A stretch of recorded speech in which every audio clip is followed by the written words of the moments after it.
So hello friends, आज हम बात करने वाले हैं धवन 1 के बारे में। तो धवन 1 आखिर है क्या?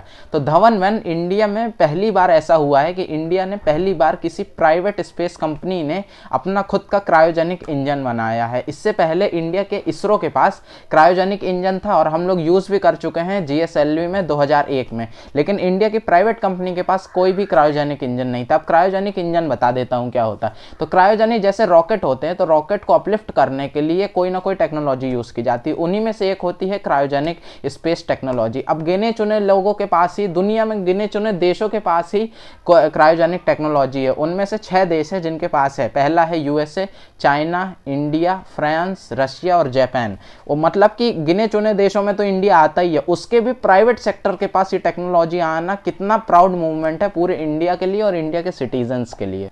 अब धवन 1 को जिसने डेवलप किया है वो कंपनी का नाम है स्काई रूट। स्काई रूट एक हैदराबाद बेस्ड स्टार्टअप था जो कि 2018 में फाउंड किया गया था। अब आप लोग सुनते होंगे कि दुनिया में सबसे ऊंचे पे पहले नंबर पे अगर किसी का नाम आता है तो वो स्पेस एक्स है, इलोन मस्क की, जो कि प्राइवेट स्पेस कंपनी है। उसी तरह इंडिया की ये स्काई रूट है। अब इंडिया में ऐसा नहीं है सिर्फ स्काई रूट है, इंडिया के कई सारे ऐसे स्काई रूट जैसे ही कई सारे स्टार्टअप्स है जो कि सिर्फ स्पेस सेक्टर में काम करते हैं। तो मतलब इससे पता चलता है कि इंडिया किसी भी फील्ड में दुनिया से पीछे नहीं है।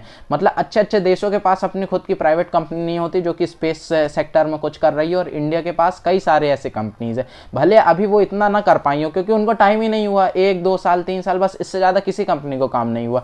तो ये बहुत ही प्राउड मूवमेंट है कि हम लोग इतना आगे जा चुके हैं। तो अब जो स्काई रूट है उसके पास तो पूरा क्रायोजेनिक इंजन टेक्नोलॉजी उसने टेस्ट करके देख भी चुका है, लेकिन सबसे इंपॉर्टेंट बात यह है कि मतलब अभी इसने किसी रॉकेट में रख के ये क्रायोजेनिक इंजन को ऊपर पृथ्वी के बाहर या पृथ्वी के ऑर्बिट से बाहर ले जाके नहीं देखा। इसने अभी जमीन पे ही टेस्ट करके देखा कि रॉकेट में सक्सेसफुली लॉन्च हो पाएगा, चल पाएगा कि नहीं हो पाएगा। तो मतलब ये एक तरह से फुल टेस्ट ही माना जाएगा, क्योंकि इसमें पता चल चुका है हम लोगों को कि ये पूरी तरीके से सक्सेसफुल है और ये फर्स्ट अटेम्प्ट में क्लियर किया है।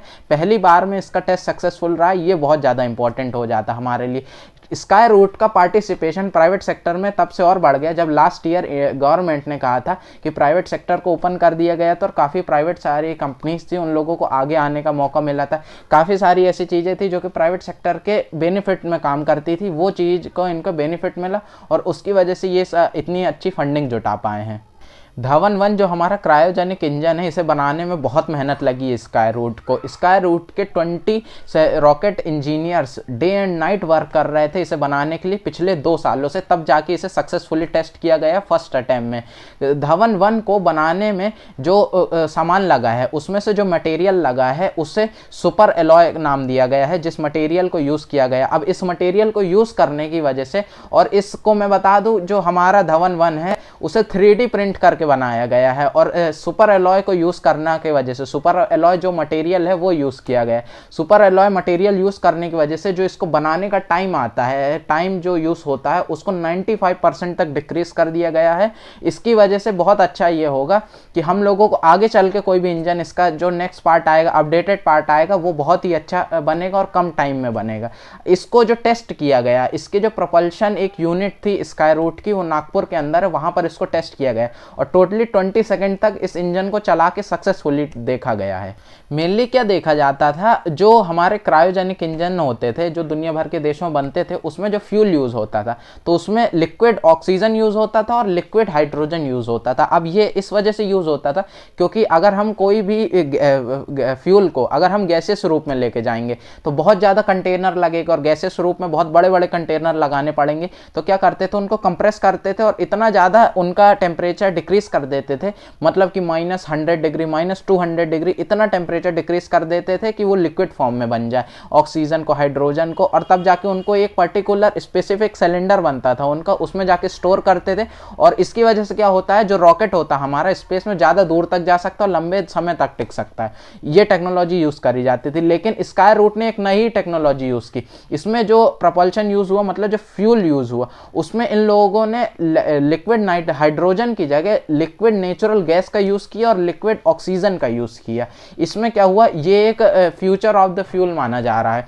इसे हम लोग क्रायोजेनिक इंजन का फ्यूचर मान रहे हैं फ्यूल का। अगर आने वाले समय में कोई भी क्रायोजेनिक इंजन बना तो उसमें जो फ्यूल होगा, हो सकता है कि ये लिक्विड नेचुरल गैस का यूज़ किया जाए, LNG का, और लिक्विड ऑक्सीजन का यूज़ किया जाए, जो हमारे स्काई रूट ने किया है।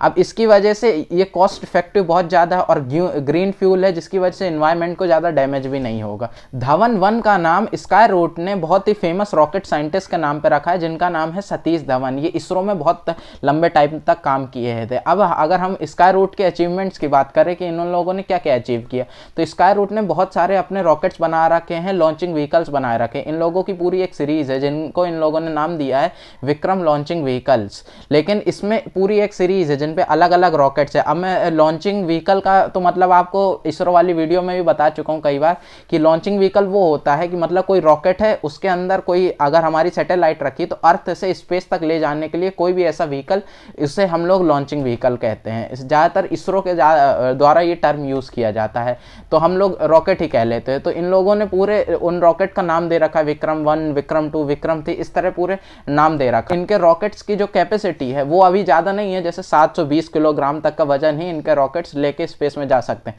और इनको टेस्ट करने का भी इन लोगों का प्लान है, 2022 में है, 2023 में है। तो ये सब देखने बहुत मज़ा आने वाला है हम लोगों को। सो आप लोगों को अगर इस तरह की वीडियोस पसंद आई हैं और इस टॉपिक के बारे में इंटरेस्टिंग लगा है और आपको लगता है कि आगे चल के आप लोगों को जो इंडिया की प्राइवेट कंपनीज है जो कि स्पेस सेक्टर में और आगे बढ़ रही, मैं जैसे बताया कि सिर्फ स्काई रूट नहीं, बहुत सारी अलग अलग कंपनीज है, इसके बारे में देखना चाहते हैं तो वीडियो में कमेंट बॉक्स में लिख के बता दीजिएगा। मैं इसके बारे में और कई जो कंपनीज है उनके क्या अचीवमेंट्स है और उन लोगों ने क्या क्या किया वो भी करके बताऊंगा आप लोगों को। तो वीडियो कैसे लगी वो कमेंट बॉक्स में लिख दीजिएगा। मिलते हैं नेक्स्ट वीडियो में। जय हिंद, जय भारत।